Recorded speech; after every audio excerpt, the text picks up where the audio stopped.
1번을 보겠습니다. 1번은 지금 옳지 않은 것을 고르라고 했는데 1번 보기에서는 전단 강도란 파괴 가능 면에서 전단에 저항할 수 있는 최대 저항력이라고 했습니다. 요거는 이론 강의에서 몇 번 설명을 했는데 우리가 이렇게 사면이 있을 때 파괴 가능 면이 있겠죠. 파괴가 발생할 수 있는 면이. 그리고 위에 뭐 자중이나 외력이 W로 들어왔다고 하면 얘의 이제 전단 불력이 있을 겁니다.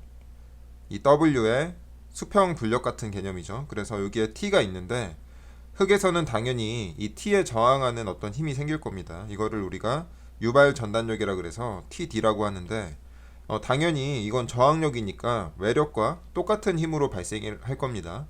그러면 이 W라는 하중이 증가를 하면 외력 T도 증가를 하겠죠. 그럼 저항력 T도 증가를 할 겁니다. 그런데 TD가 무한히 증가할 수 있는 건 아니겠죠. 저항할 수 있는 능력이니까. 그때 우리가 이 TD를 응력의 형태로 표현을 하게 되면 사면 길이로 나눠서 이렇게 응력으로 표현을 하게 되면 이거를 유발 전단 응력 이런 식으로 표현을 하는데 요게 맥시멈 값이 있습니다. 저항력이니까 그 맥시멈 값을 타우 F라고 표현을 하고 이걸 우리가 전단 강도라고 합니다. 그래서 전단 강도를 뭐 말로 표현을 하자면 문제처럼 파괴 가능 면에서 여기가 지금 파괴 가능 면이죠. 파괴 가능 면에서 전단에 저항할 수 있는 최대 저항력이다 이런 식으로 표현을 할 수 있습니다. 그래서 1번 보기는 굉장히 좋은 보기고 기억을 해두셨으면 좋겠고요. 2번은 CU 시험에서 얻어진 모아쿨롱 파괴 포락선은 모아원의 최대 전단 능력점에서 접한다 그랬는데 우리가 모 파괴 포락선을 이렇게 그릴 수 있죠. 그리고 이쪽을 수직 응력, 이쪽을 전단 응력이라고 한다면 파괴가 발생했을 때 모 원이 이렇게 접할 겁니다. 그런데 접하는 점은 여기죠. 여기가 접점인데 파괴가 발생하는 점겠죠. 그렇지만 최대 전단 응력은 여기서 발생합니다. 요게 맥시멈이죠. 그래서 보기는 지금 틀렸습니다. 최대 전단 응력점에서 접하는 게 아니고 그보다 조금 더 작은 점에서 접하게 되겠죠. 그래서 2번이 틀렸고요. 지우고 3번은 전단 파괴면은 최대 주응력면과 45 플러스 2분의 파이를 보인다고 했는데 여기가 지금 전단 파괴면이죠. 여기가. 그리고 주응력점은 여기입니다. 자, 가장 큰 점 최대 주응력점. 그럼 이 점과 이 점이 이루는 이 각도가 45 플러스 2분의 파이란 얘긴데 요걸 한번 구해보면 우선 요게 모 파괴 포락선이니까 여기가 파이겠죠. 내부 마찰각. 그리고 여기가 지금 접했으니까 90도일 테고 그러면 여기가 90 마이너스 파이고 이쪽은 90 플러스 파이겠죠. 그런데 모어 원에서는 세타가 2배로 표현이 되니까 파괴점과 여기 파괴점과 주응력점이 이루는 각은 이 각도의 절반입니다. 그래서 2분의 90 플러스 파이니까 45 플러스 2분의 파이가 맞겠죠. 그래서 3번도 맞는 보기고요. 4번은 일반적으로 직접 전단 시험에서 얻어진 전단 강도가 삼축 시험에서 얻어진 값보다 크다라고 했는데 이건 우리가 직접 전단 시험의 특징에 대해서 설명할 때 한번 이미 설명을 했는데 우리가 직접 전단 시험은 이렇게 파괴면을 가정을 한다고 했습니다. 여기다가 흙시료를 설치를 하는데 이렇게 설치를 하고 전단을 이렇게 주죠. 그런데 실제 시료가 내부에 이렇게 균열이 있는 경우에는 지금 원래대로라면 이 균열을 따라서 파괴가 발생을 해야 할 텐데 이거를 우리가 여기다가 샘플링을 하게 되면 전혀 무관한 면으로 전단이 발생을 하죠. 그래서 강도가 크게 나옵니다. 하지만 삼축 압축 시험 같은 경우는 우리가 삼축 압축 시험은 이렇게 축하중을 주죠. 그래서 자연스럽게 파괴가 발생하도록 유도를 하기 때문에 이 파괴, 이 전단면을 균열면을 따라서 전단이 발생을 하게 됩니다. 따라서 전단 강도는 직접 전단 시험이 삼축 압축 시험보다 크게 나온다고 저번에도 한번 설명을 했습니다. 굉장히 중요한 개념이고 꼭 기억을 하셨으면 좋겠습니다. 이번에는 2번입니다. 2번은 지금 무한 비탈 사면에서 안전율에 대한 문제인데 안전율, 무한 사면의 안전율은 일단 일반식을 쓰라고 했습니다. FS는 감마 H, 코사인 베타, 사인 베타 그리고 감마 h 코사인 제곱 베타 탄젠트 파이 플러스 c인데, 그리고 나서 봐야 되는 게 뭐라 그랬냐면 이제 집안이 모래인지 아닌지 확인을 해야 됩니다. 그런데 두 집안 모두 모래죠. 그럼 토질력학에서는 모래다라고 하면 점착력이 0이다라는 사실을 파악을 하셔야 되고요. 그래서 요거를 일단 날려야 됩니다. 그럼 식이 어떻게 정리가 되냐면 h 날라가죠. 그리고 코사인 베타가 날라가니까 하나가, 그리고 중요한 점은 여기 감마를 날리지 말라고 했습니다. 감마는 집안 조건에 따라서 어떻게 될지 모르니까 같을 수도 있고 다를 수도 있어요. 그래서 감마는 일단 살려놓고 정리를 하게 되면 탄젠트 베타 탄젠트 파이가 나오겠죠. 그래서 일반식이 사질토 집안에서는 이렇게 정리가 됐는데, A를 보면 지금 건조사면이죠. 그러면 FSA 같은 경우는 분모랑 분자에 두 개 다 감마 D가 들어가겠죠.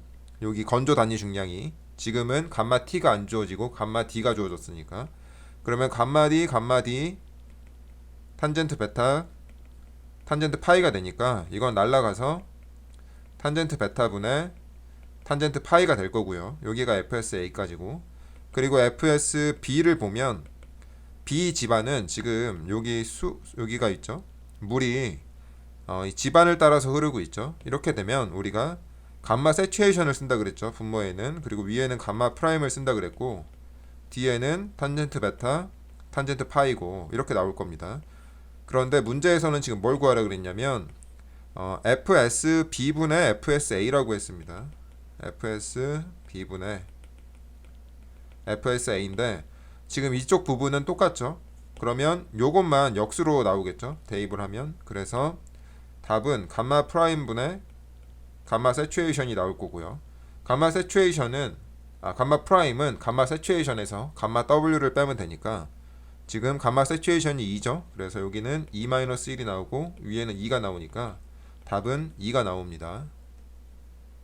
3번입니다. 지금 이 문제는 흑댐에 관한 설명으로 옳지 않은 것은 이라고 했는데, 우리가 사면 안정론에서 사면 안정 해석에서 세 가지 경우가 있다 그랬죠. 성토, 절토, 그리고 흑댐이 있다 그랬고, 총 8개의 그래프를 암기를 해야 된다고 했습니다. 요거는 이론 수업이나 책을 한번 참조해 보시고, 지금 이 문제는 흑댐에 대한 얘기고요. 그래서 우리가 외워야 되는 그래프가 총 3개가 있죠. 3개가 있고, 전다 능력에 대한 그래프와 수압과 안전율에 대한 그래프가 있습니다. 그래서 지금 여기까지 딱 말을 하면 그래프 개형이 좀 생각이 났으면 좋겠어요. 그 정도까지 공부를 하셔야 되고, 이 흑댐에 관한 문제는 정말 정석대로 풀려면 최고 난이도 문제입니다. 시간 안에 절대로 풀 수가 없어서 반드시 그래프를 외워야 1분 안에 풀 수가 있다고 했습니다. 그래프만 외우면 정말 쉽습니다. 그래프를 외우는 과정이 좀 어렵겠지만, 그래서 한번 풀어보면 흑댐 완공 후에 물을 채우기 시작하면 이렇게 됐죠. 그리고 전다 능력은 어떻게 되나요 하면 전다 능력 그래프를 그립니다. 실전이라고 하면 이렇게 계략적으로 이렇게 그리겠죠. 그래서 상류측은 실선으로, 하류측은 점선으로 이렇게 그리게 되면 전다 능력이 되고, 그러면 흑댐 완공 후 물을 채우기 시작하면 이라고 하면 이쪽 부분입니다. 지금 근데 여기서 상류측 사면의 전다 능력은 증가한다고 했는데 감소하죠 지금. 그래서 1번이 틀렸습니다. 그럼 1번이 답이죠. 이렇게 풀고 넘어가시면 되는 거예요. 그림과 이렇게 1대1 대응을 하면서. 2번은 흑댐 완공 후 물을 채우기 시작하면 상류측 사면의 간극수압은 이렇게 나왔죠. 그럼 간극수압 그래프를 또 그립니다. 여기다가 이렇게 대충 그리면 됩니다. 실전에서는 이렇게 해가지고 이런 식으로 그려지겠죠. 그리고 물을 채우기 시작하면 상류측이라 그랬으니까 지금 여기죠.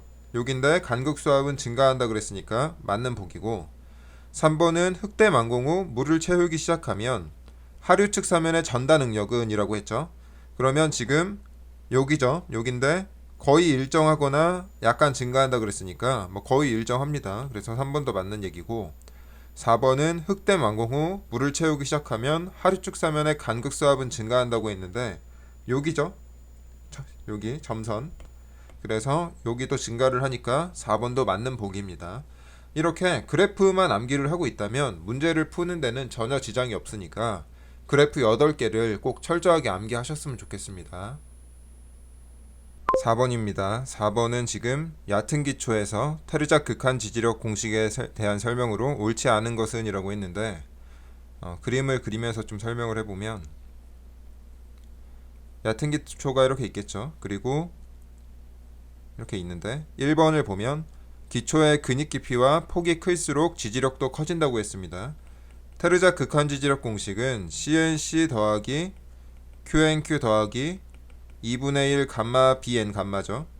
그런데 여기서 근입 깊이가 여기에 들어가 있죠. 감마 DF로. 그래서 요거를 우리가 근입 깊이라고 했는데 이 Q항이라는 것은 기초 상부 이 흙들의 무게를 표현한 항이기 때문에 감마 DF 이런 식으로 들어가게 됩니다. 그래서 근입 깊이가 커지면 Q항이 커지니까 극한 지지력도 커지고요.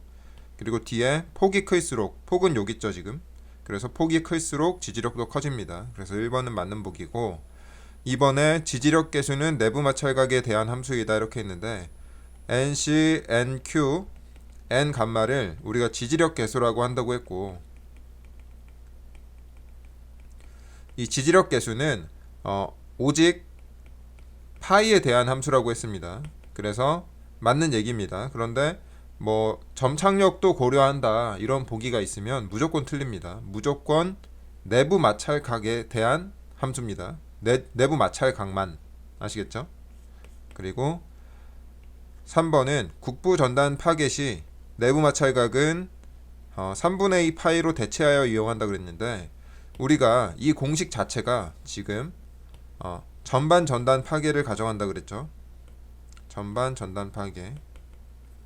그래서 전반 전단 파괴에서 우리가 뭐 C0, 파이 제로를 이용을 했는데 우리가 국부 전단 파괴를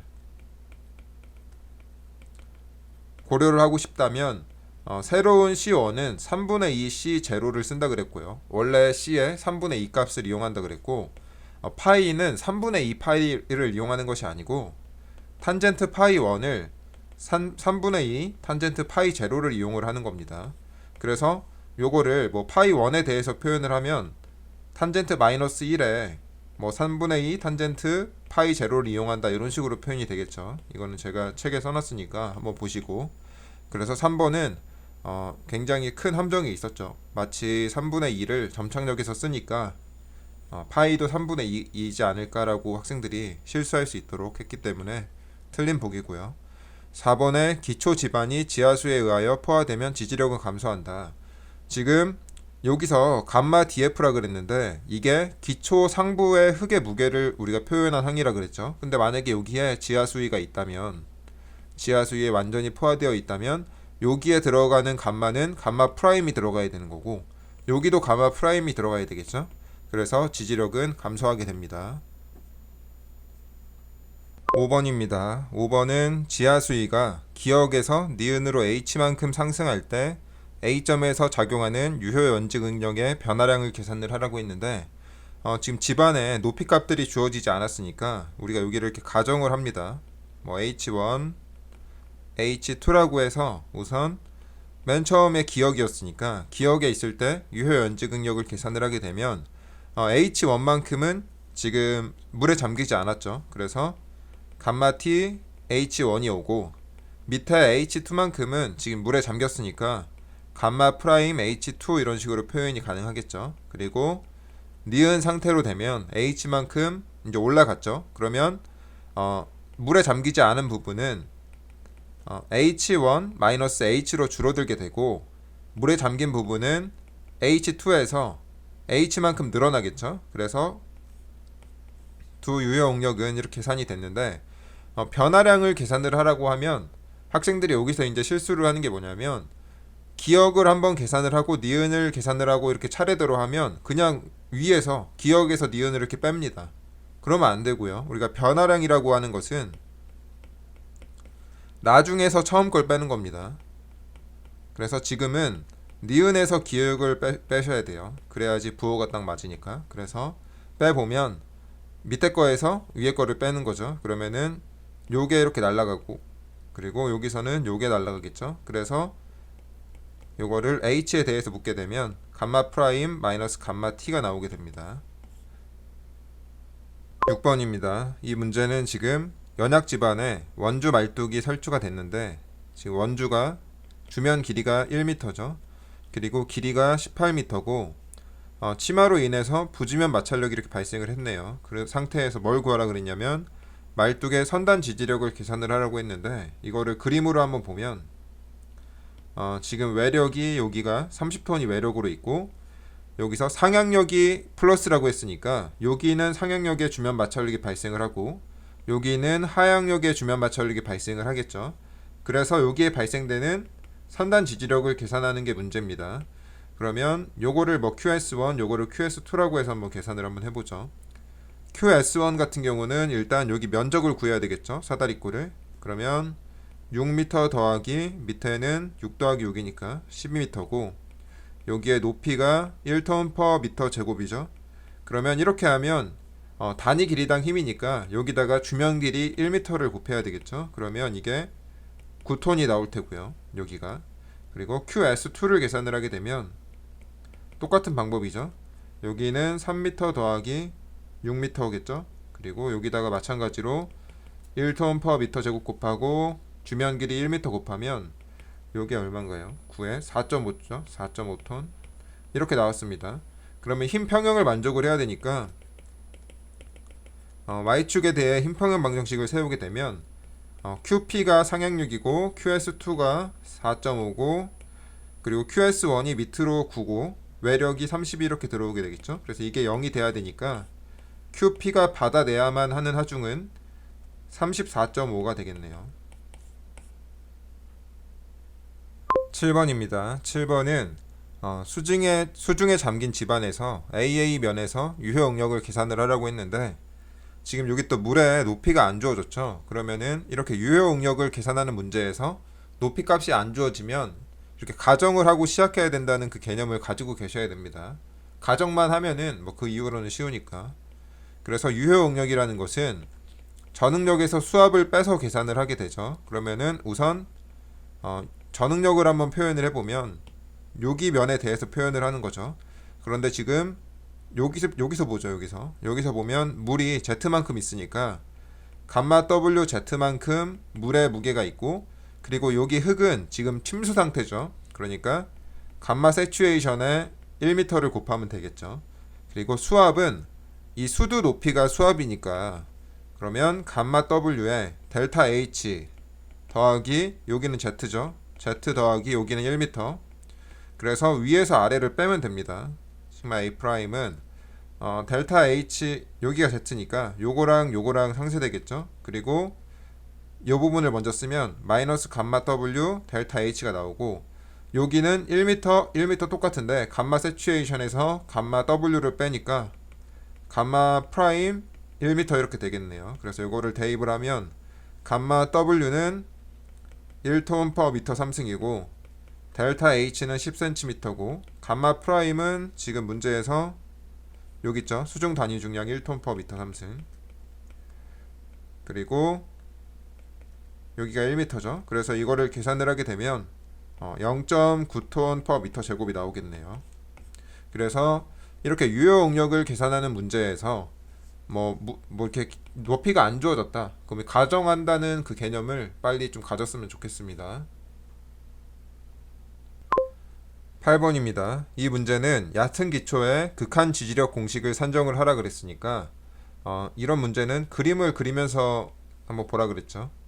그래서 폭이 3m고 1축 압축 강도가 20톤 퍼 미터 제곱으로 주어졌습니다. 요거는 좀 이따 설명을 하고 포화 단위 중량이 2톤 퍼 미터 3승이고 완전 포화된 점토 집안이라고 했고요. 그리고 나서 근입 깊이가 1m라고 했으니까 그림을 마저 그리면 여기가 1m고 지하 수위는 지표면 아래 4m에 위치한다 그랬고요. 이렇게 있습니다 지금. 그런데 지금 폭이 3m라 그랬으니까 지하 수위가 기초 하부로부터 폭 B에 딱 경계에 있죠.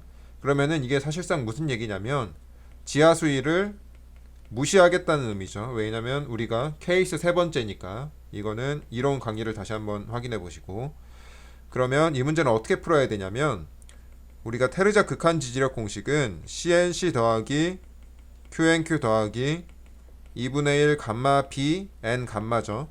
그런데 여기서 지금 C 값이 없습니다. C 값이 어딨냐면 여기 숨어져 있습니다. 그래서 이 문제가 좀 어려운 문제인데, 1축 압축 강도가 20톤 per 미터 제곱이라면 이거를 간략하게 그려보면 지금 뭐 이런 식으로 있는 거겠죠. 이렇게 접해서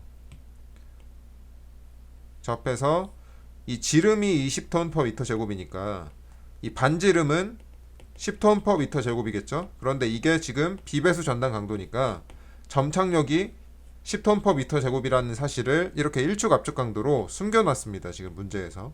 그래서 이 값에 10톤 per 미터 제곱을 넣었어야 되는 거고, 또 하나가 뭐가 숨겨져 있냐면 여기 보면 완전 포화된 점토라 그랬죠. 그러면은 완전 포화된 점토는 비배수 상태이기 때문에 파이가 0이 됩니다. 이게 굉장히 중요합니다. 토질력학에서는.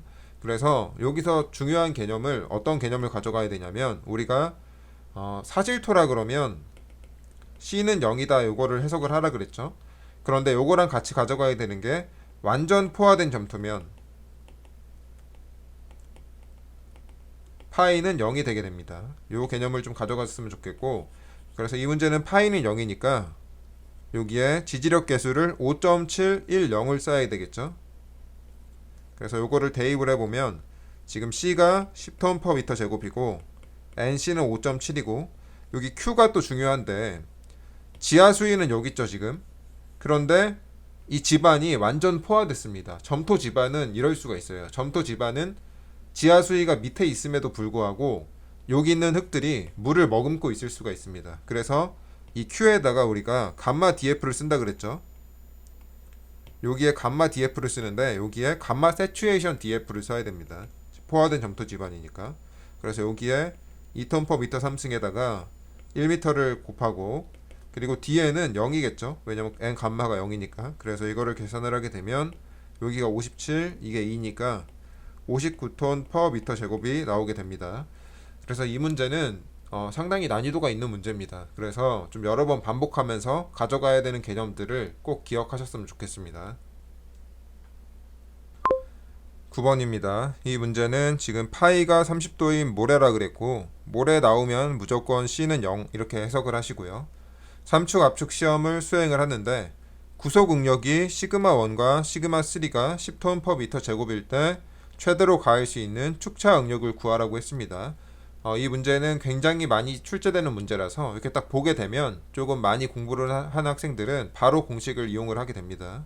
그래서 우리도 바로 공식을 한번 써보면 사인 파이는 2분의 시그마 1 더하기 시그마 3 플러스 C 코탄제트 파이 2분의 시그마 1 마이너스 시그마 3라는 공식을 이용을 해야 되고요. 그런데 여기서 시그마 1은 이제 여기서 학생들이 실수를 한 게 뭐냐면 여기 시그마 1과 시그마 3가 있으니까 이 식에다가 바로 대입을 해요. 그런데 이 문제를 잘 이해를 해야 되는 게 여기 들어가는 시그마 1은 축차 응력 단계의 시그마 1입니다. 그렇지만 여기 있는 시그마 1은 지금 구속 압력 단계에서의 시그마 1이에요. 그러니까 이게 무슨 얘기냐면 구속 응력이 시그마 1은 시그마 3와 같고 그게 10톤 per 미터 제곱이란 얘기는 우리가 3축 압축 시험이 두 개가 있다 그랬죠. 그래서 여기가 구속 압력 단계, 여기가 축차 응력 단계가 있는데 우리가 이렇게 주죠. 구속 압력 단계에서는. 그런데 문제에서는 요거를 그냥 시그마 1은 시그마 3로 이렇게 표현을 한 거예요. 그러니까 여기서 지금 시그마 1이 10이란 얘기니까 여기 지금 이 식은 구속 압력 단계의 식이 아니죠. 축차 응력 단계의 식이죠. 그래서 우리가 써야 되는 시그마 1은 시그마 3 플러스 델타 시그마 D를 의미를 합니다. 무슨 차이인지 이해하시죠? 그래서 지금 여기까지 일단 설명을 한번 해보고 바로 한번 대입을 해보면 C는 0이라 그랬으니까 요게 없겠죠? 그래서 정리를 하게 되면 시그마 1 더하기 시그마 3 시그마 1 마이너스 시그마 3고 지금 파이가 30도라 그랬으니까 사인 30도는 시그마 1이 지금 미지수인 겁니다. 여기다 10을 넣으시면 안 돼요. 우리가 구해야 되는 것은 축차 응력 단계에서 시그마 1이니까 그래서 시그마 3는 문제에서 10이라 그랬고 이렇게 계산을 하게 되면 얘가 2분의 1이니까 시그마 1이 30톤 per 미터 제곱이 나오게 됩니다. 그런데 이게 이제 축차 응력 단계에서 시그마 1이니까 시그마 1은 시그마 3 플러스 델타 시그마 D라 그랬죠. 그런데 얘가 30이고 시그마 3가 10이니까 델타 시그마 D는 20이 되겠네요. 그래서 답이 3번이 나오게 됩니다. 10번은 굉장히 쉬운 문제입니다. 문제를 천천히 보면 흙의 유효 응력으로 나타낸 강도 정수가 C가 주어졌고 파이가 주어졌습니다. 그리고 수평면에 작용하는 전 연직 응력이 시그마 n이 10톤 퍼 미터 제곱이란 얘기고 간극 수압이 3톤 퍼 미터 제곱이죠. 근데 여기서 이제 중요한 게 뭐냐면 그 면에서 발생할 수 있는 최대 전단 저항력이라 그랬죠. 요거 의미를 파악을 하셔야 됩니다. 최대 전단 저항력이란 얘기는 전단 강도를 계산하라는 얘기죠. 저번에 앞에서 몇 번 설명했는데 이 W 할 때 여기서 저항되는 최고 유발 전단 강도를 전단 강도라고 했으니까 요걸 계산하라는 얘기고요. 그래서 바로 식을 쓰면 이렇게 되는데 엄밀히 표현을 하게 되면 유효 응력으로 표현을 해야 되니까 이런 식으로 되겠죠. 그래서 대입을 하면 여기가 10이고 수압이 3이고 탄젠트 45 더하기 3이니까 이게 7이고 이게 1이죠. 그래서 7 더하기 3이니까 10톤 퍼 미터 제곱이 나오게 됩니다. 11번입니다. 이 문제는 테르작 1차원 암밀이론에 대한 설명으로 옳지 않은 것을 고르라고 했는데 이거는 제가 6개를 암기를 하라고 했죠. 제가 학생들한테 항상 하는 얘기인데 일단 첫 번째로 암기를 해야 되는 것은 흙은 균질하고 균등하다. 책에 있으니까 다 한번 확인해 보시고 한번 복습만 한번 해보겠습니다. 2번은 흙은 완전히 포화되어 있다 그랬고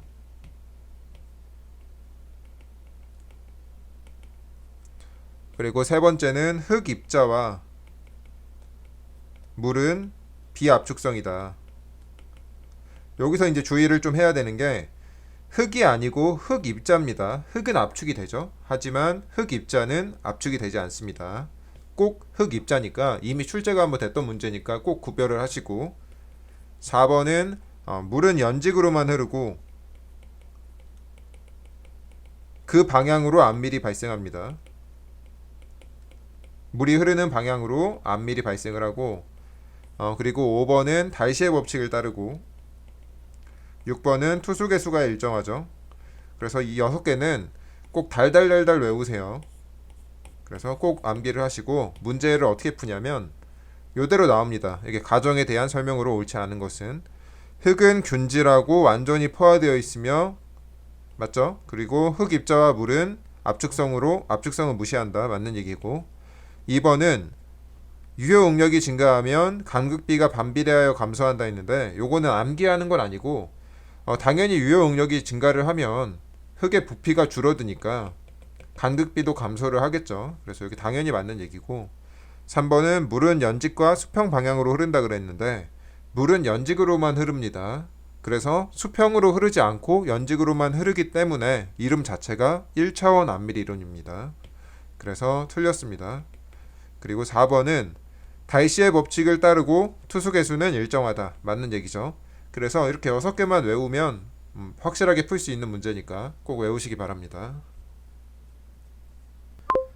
12번입니다. 이 문제는 흙의 다짐 특성에 대한 설명으로 옳지 않은 것이라고 했는데 우리가 다짐 곡선을 보면 가로축을 함수비로 놓고 세로축을 건조 단위 중량으로 놓죠. 그러면 다짐 곡선이 이런 양상으로 보인다고 했는데 이게 좌상향으로 이동하는 조건이 있다고 했죠. 이렇게 동일한 그래프가 좌상향으로 이동하는 경우는 우선 입도 분포가 양호할수록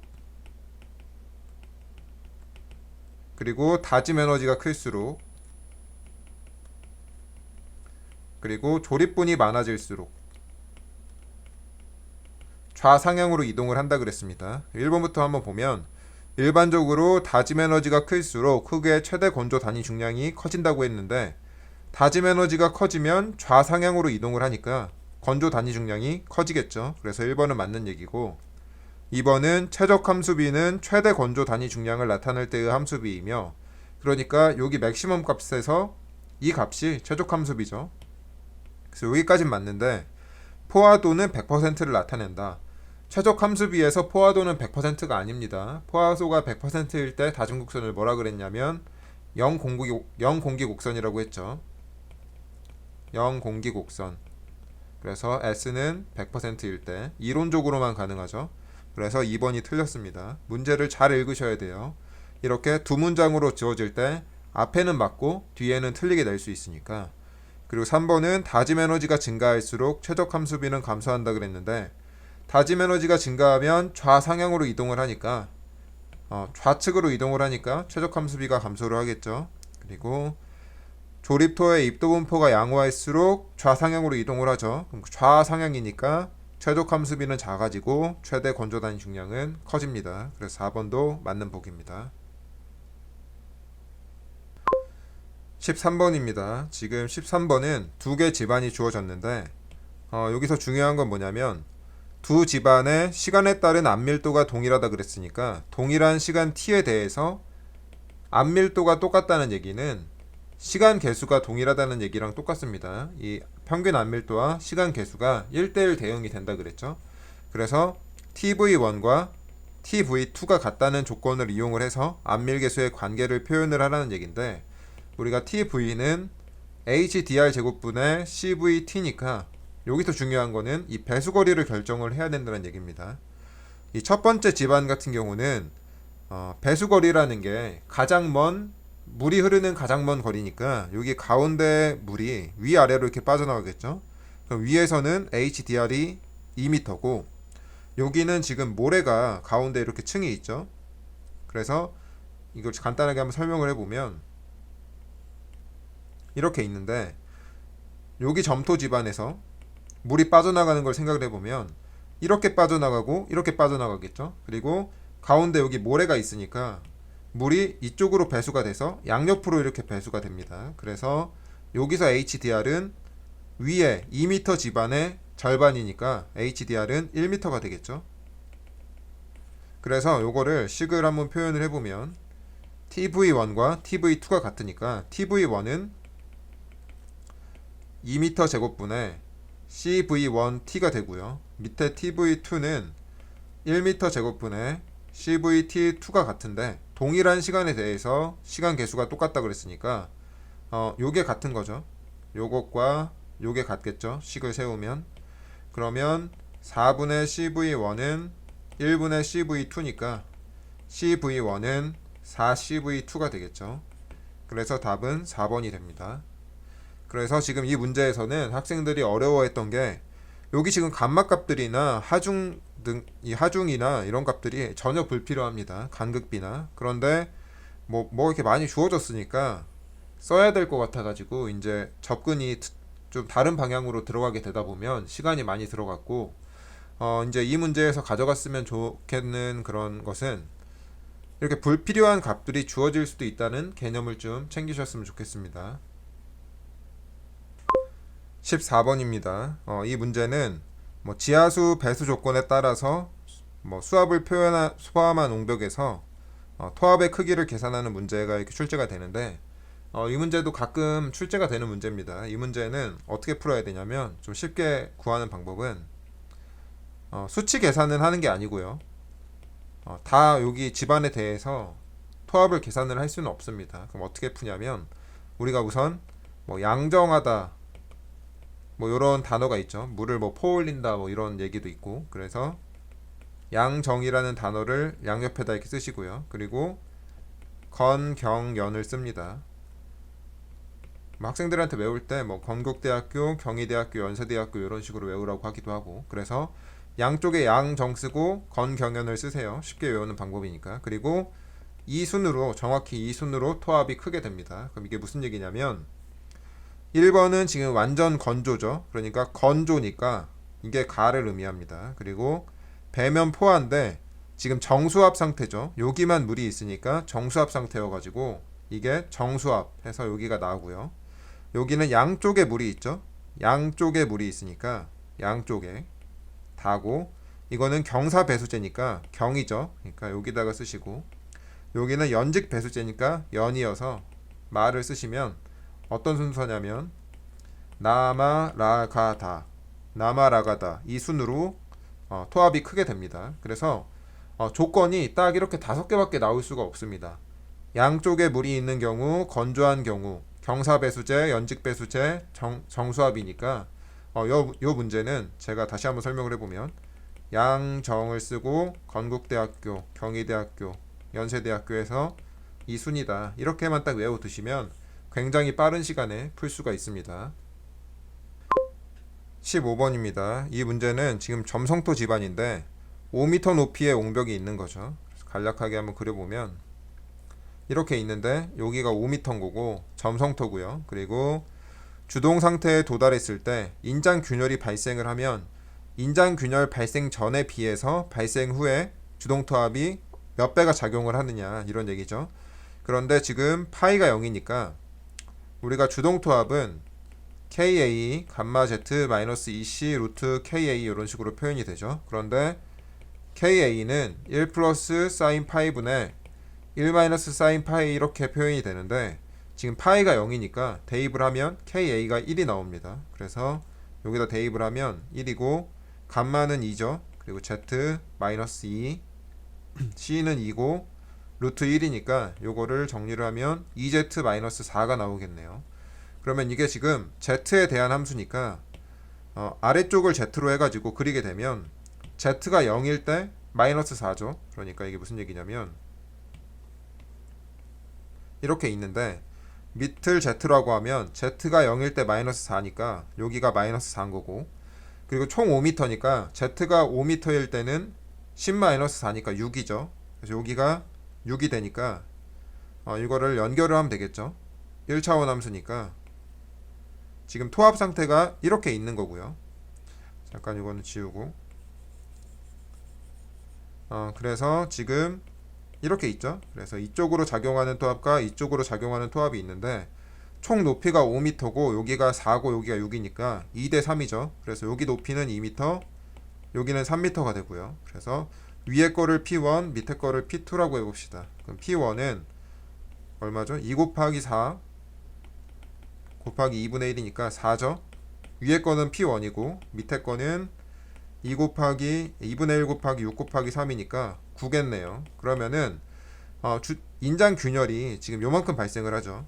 여기는 마이너스 토합이니까 인장 균열이 요만큼 발생을 하는데 인장 균열이 발생하기 전에는 발생 전에는 이 P1이 있죠. 그러니까 얼만큼 작용을 하냐면 주동토합이 9-4만큼 발생을 하니까 5톤 퍼 미터만큼 주동토합이 있습니다. 그런데 발생을 하게 되면 이 P1이 없어지죠. 이만큼 균열이 발생을 해버리면 여기는 없어집니다. 그럼 발생 후에는 P2밖에 없죠. 그래서 9가 됩니다. 그래서 발생 전은 5고 발생 후는 9니까 5분의 9배가 돼서 1.8배가 됩니다. 16번입니다. 이 문제는 지금 단면이 100mm 곱하기 100mm인 튜브에서 흙이 다른 종류가 1, 2, 3가 이렇게 있죠. 이 상태에서 튜브를 통해 흐르는 초당 유량을 계산을 하라고 했는데 우리가 Q는 KIA 이 공식을 이용하면 되겠죠. 근데 여기서 보면 일단 I는 쉽게 구할 수가 있습니다. I는 물이 흐른 길이분의 전수도 차를 의미하니까. 그런데 우리가 여기 밑에를 기준면으로 삼으면 하류면과 상류면의 이 높이 차가 전수도 차라고 했죠. 근데 문제에서 또 친절하게 이렇게 주어졌고 이걸 그대로 쓰면 되고 그리고 물이 흐른 길이는 흙 속에서 물이 흐른 길이니까 450mm가 나오고요. 그래서 요거를 여기다 대입을 하면 되고 A 같은 경우는 100mm 곱하기 100mm라고 했고요. 근데 여기서 이제 중요한 게 뭐냐면 K를 구해야 되죠.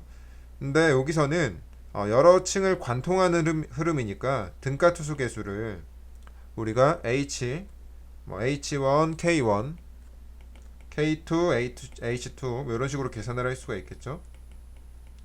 그래서 여기다가 대입을 해서 계산을 하면 계산 과정은 좀 생략하고 그러면 4.5 곱하기 10의 마이너스 3승 이죠. 센티미터 퍼 세크가 나오게 됩니다. 그래서 요거를 대입을 해서 바로 계산을 하면 간단합니다. 그래서 4.5 곱하기 센티미터 퍼 세크가 나오고 I는 450mm 분의 300mm가 나오고 A는 100mm 곱하기 100mm가 나오니까 이거를 정리를 하게 되면 0.3cm/3승이 나오게 됩니다. 0.3cm/3승/s죠. 17번입니다. 통일 분류법을 이용하는 문제인데 우선 샵 4번째 통과율이 주어졌고 샵 200번째 통과율이 주어졌죠. 그리고 액성 한계가 25%라 그랬고 그리고 소성 한계가 10%라 그랬으니까 우리가 소성 지수는 LL-PL이니까 15라고 알 수 있겠네요. 그리고 천천히 한번 풀어보면 가장 먼저 해야 되는 것은 샵 200번째 통과율이 50%보다 크냐 작냐인데 지금 30%죠. 그러니까 50보다 작으니까 이건 조립토입니다. 조립토 판정이 끝나고 조립토면은 이제 자갈인지 모래인지 판정을 해야 되겠죠. 자갈인지 모래인지 판정은 샵 200번째 통과율이 2분의 100% 마이너스 샵 200번째 통과율이 샵 4번보다 그러니까 샵 4번 통과율이 요것보다 크냐 작냐로 판정을 한다 그랬는데 요거는 100에서 30이니까 이게 35%죠. 그런데 샵 4번째 통과율이 80%니까 요게 더 크죠. 그러면 이거는 샌드로 판정이 된다 그랬습니다. 그 책에 자세히 나와 있으니까 분류 과정은 한번 살펴보시고 일단 샌드고 그 다음에 판정이 돼야 되는 것은 샵 200번째 통과율이 12%보다 크니까 소송도표를 이용을 해야 되겠죠. 이게 12%보다 크니까 소송도표를 이용을 해야 되고 간략하게 그려보면 소송도표는 여기가 액성한계고 여기는 소성지수죠. 그래서 이거를 암기를 해야 된다 그랬습니다. 0.9 LL-8이고 여기는 0.73 LL-20인데 지금 액성한계가 25죠. 그러니까 25일 때 이 값을 구해보면 이거를 계산을 해보면 25를 넣어서 그러면 3.65가 나오는데 계산을 미리 한번 해봤습니다. 그래서 여기 3.65가 나오는데 지금 이 흙의 PI는 15죠. 그러니까 여기 있다는 얘기입니다. 그러면 지금 여기 있으니까 이 흙은 클레이겠죠. 그러니까 이 지금 주어진 흙은 SC로 판정을 할 수가 있습니다. 18번입니다. 지금 피압을 받는 모래층 위에 11m 두께 균질하고 포화된 점토층을 굴착을 하려고 그러면 여기서 이쪽으로 물이 흐르게 되겠죠. 그래서 우리가 굴착이 가능한 최대 깊이를 구하라 그랬으니까 이 무슨 얘기냐면 약간 전형적인 문제인데 한계 동수경사가 더 커야 되겠죠. 동수경사보다. 그런데 우리가 한계 동수경사라는 것은 두 가지 방법으로 계산을 할 수가 있다 그랬습니다. 1 플러스 2분의 GS 마이너스 1도 있고 감마 W분의 감마 W죠. 다시 감마 W분의 감마 프라임으로도 계산을 할 수가 있는데 지금은 뭐 단위 중량에 대한 얘기가 없으니까 이 식을 쓰라는 얘기고요. 그러면 대입을 해보면 1 플러스 0.5분의 2.5 마이너스 1이니까 위에가 1.5 밑에가 1.5니까 1이 나오겠죠. 그래서 ICR 한계 동수경사는 1이고 그러면은 이 조건을 만족을 해야 되니까 얼마만큼 파낼 수 있는지 해석을 하기 위해서 여기를 A로 놓고 여기를 B로 한번 넣어보죠. 그러면은 일단 B점을 한번 해석을 해보면 기준면을 이 밑으로 설정을 하게 되면 B점의 위치수드는 0m가 되겠죠. 그리고 압력수드는 지금 B점의 피조메터 높이가 10m니까 10m고 그럼 전수두가 10m가 되겠죠. 위치수두 더하기 압력수두니까 여기까지 됐고 A 같은 경우는 지금 위치수두가 요만큼이니까 11-D가 되겠죠. 그리고 압력수두는 자유수면이니까 여기는 지금 대기압이랑 마주하고 있죠. 그러니까 0m가 되고 전수두는 두 개 합치면 11-D가 되겠죠. 그러면 우리가 동수경사를 계산을 해보면 물이 B에서 A로 흐르니까 여기서 빼야 되겠죠. 전수두 10m에서 이걸 빼야 되겠죠. 물이 흐른 길이가 지금 여기가 11-D라 그랬고 11-D에 대해서 B점이 10m에서 전수두가 10m에서 11-D로 작아지죠. 그래서 요게 ICR보다 작아야 되죠. ICR이 1이니까. 그래서 요거를 계산을 하게 되면 D가 6m 6m보다 작게 나옵니다. D가 6m 이하로 나와야 되기 때문에 최대값은 6m가 되고 1번입니다. 19번입니다. 이 문제는 지표면에 11톤/m 제곱의 등분포 하중이 작용을 했고 점토층의 1차 안밀 침하량을 계산을 하라고 했는데 정규 안밀 점토라 그랬으니까 이 공식을 바로 쓸 수 있겠죠. 1 플러스 2분의 CCH 로그 시그마 제로 프라임 시그마 1 프라임인데 여기서 시그마 제로 프라임은 초기 유효 용력이고 시그마 1 프라임은 나중 유효 용력이죠. 그래서 시그마 제로 프라임을 먼저 계산을 해보면 이 점에서 계산을 하는 겁니다. 정 가운데에서. 그래서 모래층 1은 물에 침수가 되지 않았으니까 1.8톤 미터 3승 곱하기 2m만큼 있고 모래층 2는 침수가 됐죠. 그러니까 침수 단위 중량을 이용을 해서 2.1 마이너스 1을 해야 되죠. 감마 W를 빼서 4m만큼 있고 점토층은 또 물에 침수가 돼 있으니까 감마 1에 여기다가 3m죠. 가운데 지점이니까. 그래서 이거를 계산을 하게 되면 여기가 3.6이고 여기가 1.1이니까 4.49 여기는 3이죠. 그러면 11입니다. 11톤/m 제곱이 나오고 그런데 여기서 이제 중요한 개념은 뭐냐면 시그마 1 프라임을 계산을 해야 되는데 나중 유효 용력이죠. 하중이 제하된 후에.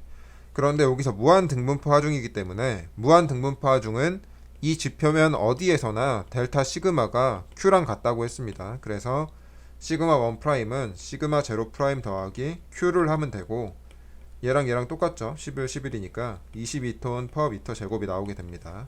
그래서 요거를 이 식에다 대입을 하게 되면 1 플러스 점토층의 간극비가 지금 1입니다. 그래서 1이고 CC가 0.5고 압축지수가 H는 6m고 곱하기 로그 11분의 22를 해야 되겠죠. 근데 로그 2가 지금 여기 보면 0.3이라 그랬으니까 1 플러스 1 0.5 곱하기 6 곱하기 0.3을 하면 되겠죠.